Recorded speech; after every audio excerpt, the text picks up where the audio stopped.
सभी भगवत प्रेमी भक्तों को मेरा नमस्कार।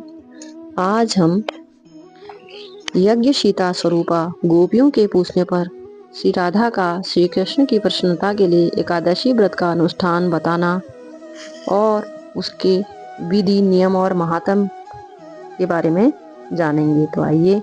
गोपियां बोली, दिव्य स्वरूप से गोपियां बोली, दिव्य स्वरूपे कमल लोचने वृषभानु नंदिनी श्री राधे, आप हमें श्री कृष्ण की प्रसन्नता के लिए कोई शुभ व्रत बताएं जो देवताओं के लिए भी अत्यंत दुर्लभ है। वे श्री नंदनंद तुम्हारे वश में रहते हैं। राधे, तुम विश्व मोहिनी हो और संपूर्ण शास्त्रों के अर्थ ज्ञान में पारंगत भी हो। श्री राधा जी ने कहा, प्यारी बहनों, श्री कृष्ण की प्रसन्नता के लिए तुम सब एकादशियों का व्रत अनुष्ठान करो। उससे साक्षात श्री हरि तुम्हारे वश में हो जाएंगे, इसमें संशय नहीं है। श्री राधा बोली, ब्रजांगनाओं, अब एकादशी व्रत के नियम सुनो। मनुष्य को चाहिए कि वह दशमी को एक ही समय भोजन करे और रात में जितेंद्रिय रहकर भूमि पर शयन करे। जल भी एक ही बार पिए, धुला हुआ वस्त्र पहने और तन मन से अत्यंत निर्मल रहे।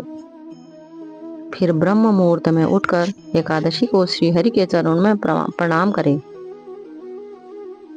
इसके बाद शौचादि से निवृत्त हो स्नान करें। व्रत के दिन व्यक्ति को क्रोध और लोभ का पूर्णतया त्याग करना चाहिए। इसके बाद श्री राधा जी ने एकादशी की उत्पत्ति, उनके नाम और उसकी महिमा के बारे में बताए। तो आइए। मार्गशीर्ष मास की कृष्ण पक्ष में भगवान विष्णु के शरीर से मुख्यतः उनके मुख से एक असुर का वध करने के लिए एकादशी उत्पन्न हुई।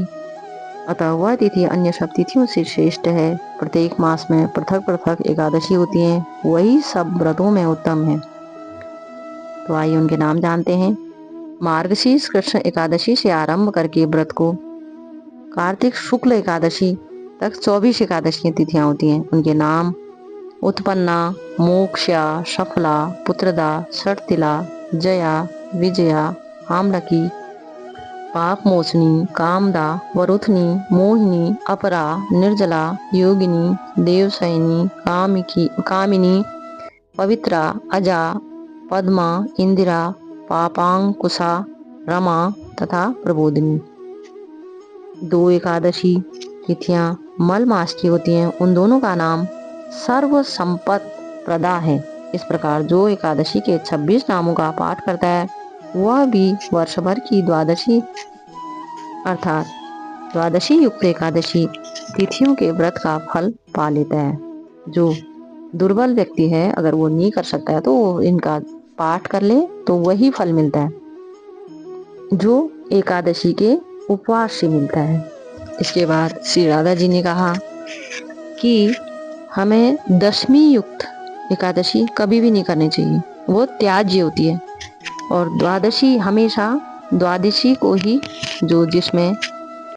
जिस एकादशी में द्वादशी की तिथि लगी हो उसी का उपवास करना चाहिए। यदि पल भर की दशमी से वेद प्राप्त हो तो वह संपूर्ण एकादशी तिथि त्याग देने योग्य है। ठीक उसी तरह जैसे मदिरा की एक बूंद भी पड़ जाए तो गंगाजल से भरा हुआ कलश त्याज्य हो जाता है। दशमी तिथि वाली एकादशी का व्रत नहीं करना चाहिए। इसके बाद यज्ञ सीता स्वरूपा गोपिकाओं के द्वारा पूर्व काल में एकादशी का व्रत करके मनोवांछित फल पाने वाले पुण्यात्माओं का परिचय एवं एकादशी व्रत के प्रभाव से उन गोपियों को कैसे श्री कृष्ण की सानिध्य प्राप्त हुई। आइए। गोपियां बोली, संपूर्ण शास्त्रों के अर्थ ज्ञान में पारंगत सुंदरी वृषभानु नंदिनी, तुम अपनी वाणी से बृहस्पति मुनि की वाणी का अनुकरण करती हो। राधे, यह एकादशी का व्रत पहले किसने किया था यह हमें विशेष रूप से बताओ, क्योंकि तुम साक्षात ज्ञान की निधि हो। श्री राधा ने कहा, गोपियों, सबसे पहले देवताओं ने अपने छीने गए राज्य की प्राप्ति तथा दैत्यों के विनाश के लिए एकादशी का अनुष्ठान किया था। राजा वैशंत ने पूर्व काल में यमलोक गत पिता के उद्धार के लिए एकादशी व्रत किया था।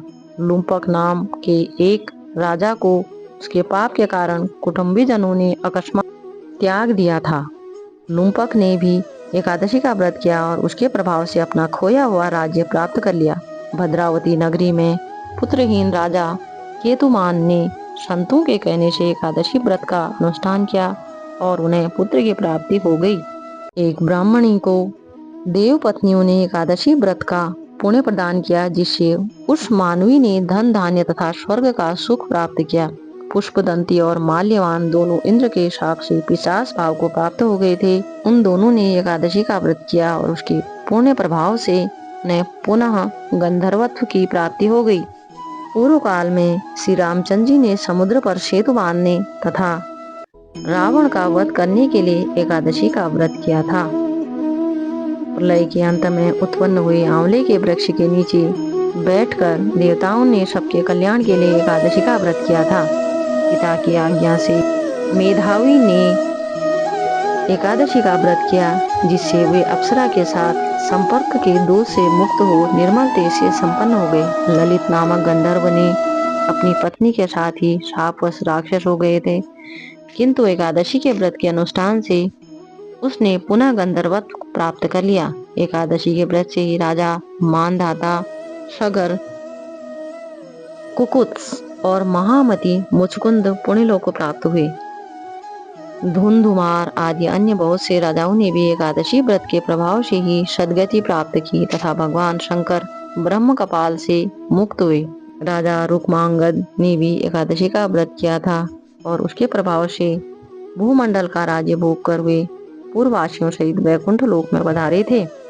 राजा अम्बरीश ने भी एकादशी का व्रत किया था, जिससे कहीं भी प्रतिहत न होने वाला ब्रह्म शाप उन्हें छू न सका। हेममाली नामक यक्ष कुबेर के शाप से कोढ़ी हो गया था, किंतु एकादशी व्रत का अनुष्ठान करके वह पुनः चंद्रमा के समान कांतिवान हो गया।